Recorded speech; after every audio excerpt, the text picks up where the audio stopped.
వాళ్ళమ్మ పుట్టినరోజు వచ్చింది. వాళ్ళమ్మ ఈ ముగ్గురు పిల్లల్ని బాగా పెంచుకుంది. వాళ్ళమ్మ పుట్టినరోజు వచ్చింది.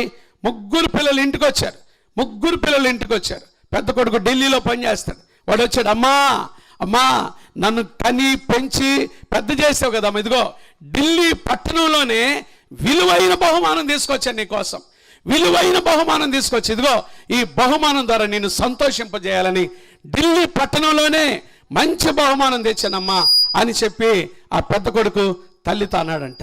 ఆ తల్లి సంతోషపడి ఆ బహుమానం తీసుకుంది. చిన్న కొడుకు, అమ్మా ఇదిగో నన్ను కని పెంచి పెద్దని చేసావు కదమ్మా, ఇదిగో ముంబై పట్టణంలో నేను ఉద్యోగం చేస్తాను, ఇదిగో నీకోసం ముంబై పట్టణంలో నుంచి విలువైన బహుమానం తీసుకొచ్చానమ్మా, ఇదిగో నీకోసం అమ్మని తల్లి కాళ్ళ దగ్గర పెట్టి కాళ్ళకు మొక్కి ఆశీర్వాదం తీసుకున్నాడు. మంచిదయ్యా అన్నాడంట. మూడో కొడుకు వచ్చాడు. వాడు పెద్ద చదువుకోలేదు, చిన్నప్పటి నుంచి తల్లి దగ్గరే ఉన్నాడు.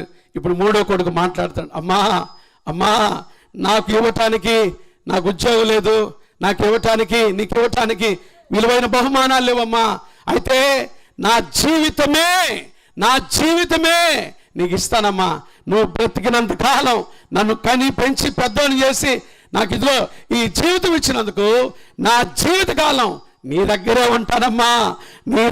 ఉంటానమ్మా, నిన్ను బాగా చూసుకుంటానమ్మా, నీ దగ్గరే ఉంటానమ్మా అని ఆ పిల్లోడు ఏడుస్తా తల్లి కాళ్ళు పట్టుకుంటే ఆ తల్లి ఆ మూడో కొడుకుని గట్టిగా పట్టుకుందంట. పెద్దోడా నువ్వు తెచ్చిన బహుమానం కంటే, చిన్నోడా నువ్వు తెచ్చిన ప్రైజ్ బహుమానం కంటే వీడు చెప్పిన మాట నా హృదయాన్ని తెప్పరిలా చేసిందయ్యా. మీ నాన్న చనిపోయిన కాడి నుంచి వాడేనయ్యా ఒంటరిగా ఉన్న నా జీవితంలో నాకు తోడుగా ఉండి, అమ్మా నువ్వు ఉన్నంత కాలం అమ్మా నేను నీతో ఉంటానమ్మా అన్నాడు. చూసావా, ఆ మాట నన్ను అనేక పర్యాయాలు ఆదరించిందయ్యా, ధైర్యపరిచిందయ్యా, బలపరిచిందయ్యా.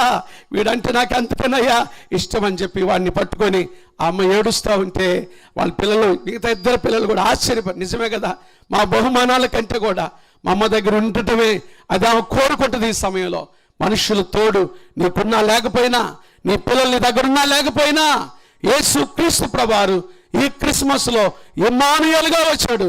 ఆయన పేరే దేవుడు మనకు తోడు.